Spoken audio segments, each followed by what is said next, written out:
Fala galera, salam aleikum! Hoje vamos falar sobre metabolismo energético. Isto mesmo, aquelas incessantes transformações bioquímicas que o nosso organismo realiza. E desde já, se inscreve no nosso canal, deixa seu like e ativa o sininho. E agora, segue a vinheta!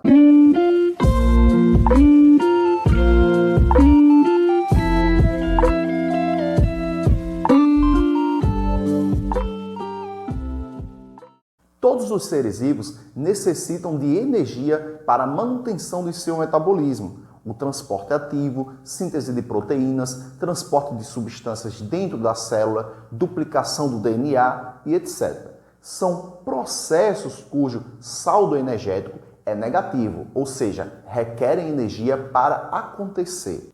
A fonte dessa energia são outros processos metabólicos cujo saldo energético é positivo, ou seja, geram energia principalmente na forma de moléculas com grande potencial energético. Se você analisar as tabelas de composição nutricional, como eu trouxe essa aqui para vocês, impressas nas embalagens de alimentos, verificará que elas geralmente trazem as quantidades relativas dos principais componentes do produto e a quantidade de energia que ela contém.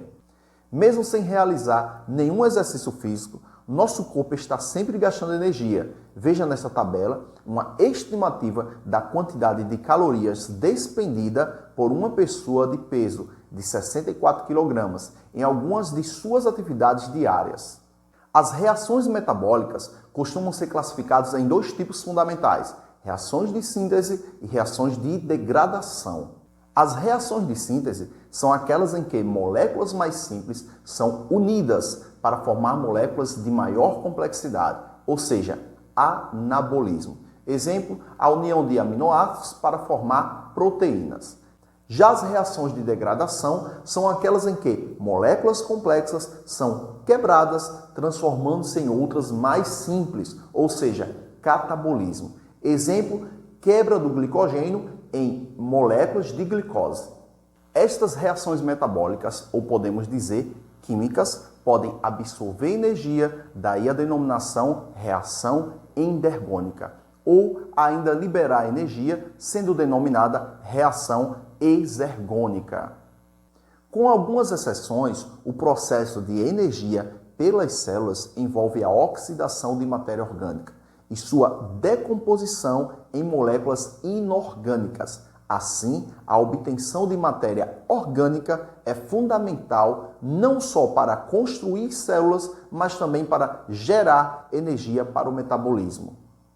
Lembrando que alguns seres são capazes de produzir a própria matéria orgânica. São eles autótrofos. Quem são? Plantas e algas. Já outros não produzem seu próprio alimento, são classificados como seres heterótrofos. São eles animais, fungos e protozoários. Uma observação importante é que a maior parte dos seres vivos usa carboidratos como matéria-prima para a produção de energia, na qual, sofrendo oxidação, essa energia produzida é utilizada para a formação de outra molécula energética, a adenosina trifosfato, famosa ATP, que será consumida pelas células em seus diversos processos que vão vir pela frente. O trifosfato de adenosina, ou ATP, é um nucleotídeo constituído pela base nitrogenada adenina, unida ao glicídio, ribose, que por sua vez se une a uma cadeia de 3 grupos fosfatos.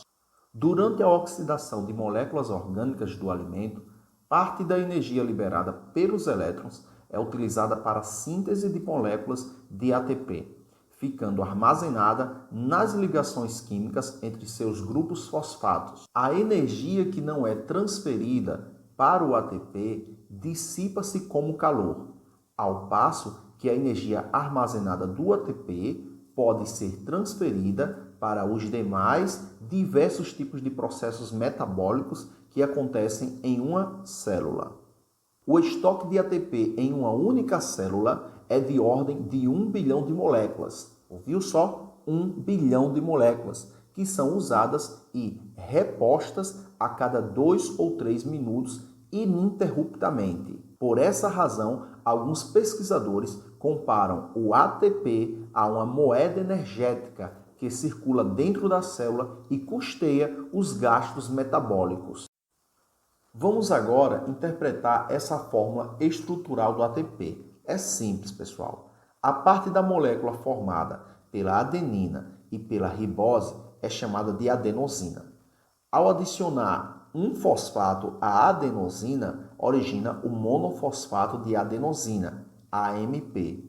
A adição de um segundo fosfato dá origem ao difosfato de adenosina, ADP. E a de um terceiro fosfato origina o trifosfato de adenosina, que chamamos de ATP. Vou explicar agora para vocês, do ponto de vista bioquímico, o que acontece para que esse atleta consiga realizar essas atividades físicas, tá? Com a potência dos seus braços, no caso do bíceps e do tríceps especificamente. Nos movimentos celulares, a energia obtida do ATP faz com que moléculas de miosina adquiram uma configuração instável, com a alta energia potencial. Nessa condição, elas puxam as fibras de actina com as quais estão em contato realizando o trabalho. O deslizamento das fibras da proteína actina sobre as moléculas de miosina é responsável por muitos movimentos celulares. No caso específico dos músculos, esse deslizamento faz com que as células encurtem, promovendo a contração muscular. E aqui nós temos um esquema geral que representa os caminhos da energia nos seres vivos, mediada pelo ATP. Observe que tudo inicia a partir da energia luminosa do Sol, que é captada pelos seres autotróficos, no caso plantas e algas, e transferida para as substâncias orgânicas, e então segue o seu trajeto. Se a oxidação envolver o gás oxigênio, ela será mais completa e a quantidade de energia obtida será maior. Nesse caso, os produtos da oxidação são moléculas inorgânicas, como gás carbônico e água. Este processo é chamado de respiração aeróbica. Na ausência de gás oxigênio, a oxidação será incompleta, gerando uma quantidade menor de energia, ou seja, menos moléculas de ATP. Os produtos dessa reação são moléculas orgânicas menores, como o etanol. Esse processo é chamado de respiração anaeróbica. Lembrando que nos dois casos o saldo energético é positivo, pois trata-se de reações exotérmicas. É importante notar que respiração celular não é o mesmo que ventilação pulmonar. Assim, a ventilação pulmonar é uma maneira de hematose, ou seja, trocas gasosas com o meio. E a respiração celular é uma maneira de a célula obter energia para a manutenção do seu metabolismo. Então, galera, chegamos ao final de mais uma videoaula. Desde já agradeço a todos vocês. Aqueles que ainda não se inscreveram no nosso canal, se inscreve agora, deixa seu like, ativa o sininho e muito obrigado. Salam aleikum!